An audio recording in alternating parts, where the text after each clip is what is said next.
दो शब्द मोहब्बत और राजनीति, एक पोस्टर और पूरे देश का माहौल खराब हो गया। कौन खुश हुआ और कौन हारा, चलिए सीधे जानते हैं। मामला शुरू हुआ 4 सितंबर 2025 को कानपुर के रावतपुर इलाके में बराफात जुलूस के दौरान कुछ लोगों ने आई लव मोहम्मद के पोस्टर लगा लिए।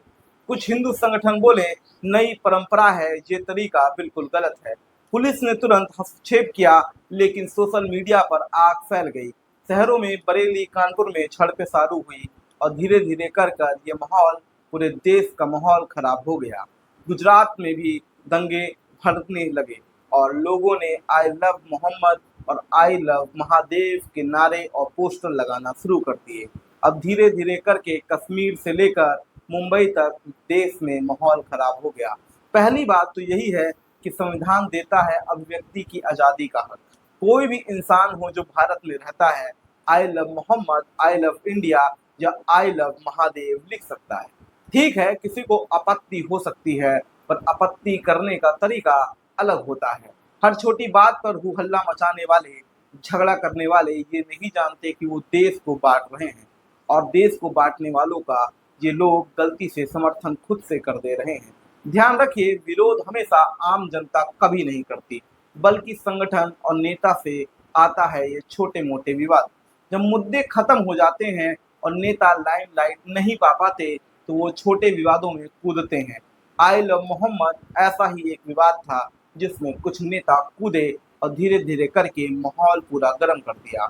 कुछ लोग कहने लगे आई लव महादेव, यानी एक पोस्टर की लड़ाई बन गई, पूरे देश की स्टंप पिच जैसा माहौल बना दिया।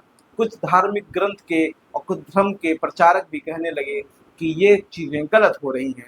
सोचिए, छोटी छोटी बातों पर लड़ाई करने से असली समस्याएं दब जाती हैं क्या? दुकानें बंद करा दी गई, स्कूल बंद करा दी गए, बिजली पानी की समस्याएं हो गई, और मजा किसको मिला? राजनीति की रोटियां सेकने वालों को। आम जनता के हाथ में ढेले का ढेला ही रह गया। सोचिए, सोशल मीडिया ने आग में घी डालने का भी काम किया। हर शब्द को बढ़ा चढ़ा कर दिखाया गया, हर पोस्टर को मुद्दा बना दिया गया। राजनेता और धार्मिक नेता बयानबाजी में शामिल हुए और मामला तूल पकड़ लिया। अब सबसे बड़ी बात यही है, पहले इंसान तो बन जाइए आप। धर्म का ठेकेदार बनने से पहले इंसानियत दिखाना जरूरी है। अगर इंसान ही नहीं बन पाए, तो धर्म की बात करने की आपकी औकात नहीं है। पहले इंसान बनिए, फिर धर्म की बात करिए। मैं आपसे पूछता हूँ कि क्या किसी की दुकान बंद करना, क्या किसी के साथ लड़ाई करना, क्या अपने दोस्तों को नीचा दिखाना और अपने ही देश में अलग तरीके का माहौल पैदा करना, ये गलत नहीं है क्या? अपने बच्चों को स्कूल भेजिए, सड़कें ठीक करने के लिए लड़ाई लड़िए, बिजली पानी की समस्याएं हैं उनको दूर करने के लिए आवाज उठाइए, रोजगार की बात करिए। और तो छोटी छोटी बातों से आपस में भिड़ने से काम नहीं बनेगा। सत्य ये है कि जब नेताओं के पास मुद्दे खत्म हो जाते हैं, वह लोगों के बीच नफरत को उगाते हैं। देखो, हमारे धर्म की बेइज्जती हो रही है, उनके धर्म की बेइज्जती हो गई। अरे वो तो भैया भगवा पहन लिया, उसने भगवा रंग कपड़ा पहन के डांस कर दिया। इतना छोटा धर्म नहीं है किसी का। या कोई ये कह दिया कि 25 करोड़ मुस्लिम है हमारे देश में, भारत में 25 करोड़ मुस्लिम है।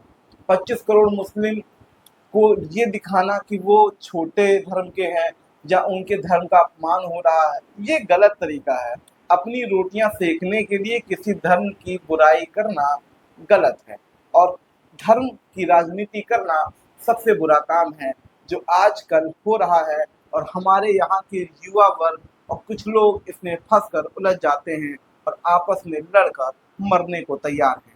जैसे लड़ाई धर्म के लिए है, असली में ये पब्लिसिटी स्टंट के अलावा कुछ नहीं होता। सोचिए, हम सब कहते हैं पहले मनई तो बन जा भाई, ओकरे बाद धर्म के बात करे। कहे भरे धर्म तू ना बचाए हो गया, तोहरे बस के बात अबे नहीं ना।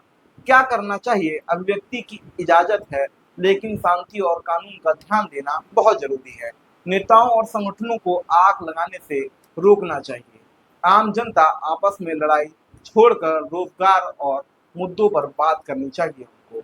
मीडिया और सोशल मीडिया सच्चाई दिखाए तो ज़्यादा सही है, क्योंकि मैं देख रहा था, एक मीडिया वाला कह रहा था कि ये जो आई लव मोहम्मद लिख रहे हैं, ये बाहर से आए हैं। अब सोचिए, यही तरीका है, धीरे धीरे करके छोटे से मुद्दे को बड़ा मुद्दा बना दिया जाता है और आप जैसे कुछ मूर्ख लड़ाई करने को और उसी जंग में छिड़े रहने को तैयार हैं।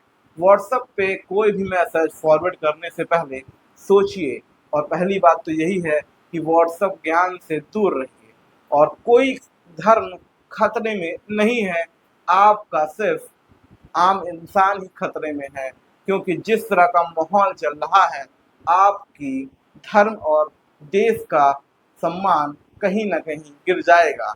अगर आप धर्म धर्म करते रह जाएंगे तो देश का सम्मान ले डूबेंगे, क्योंकि लड़ाई यहाँ पे किसी की नहीं है। लड़ाई सिर्फ ये है कि कौन अपनी रोटी किस तरीके से किस धर्म के नाम पर चमका ले जाए।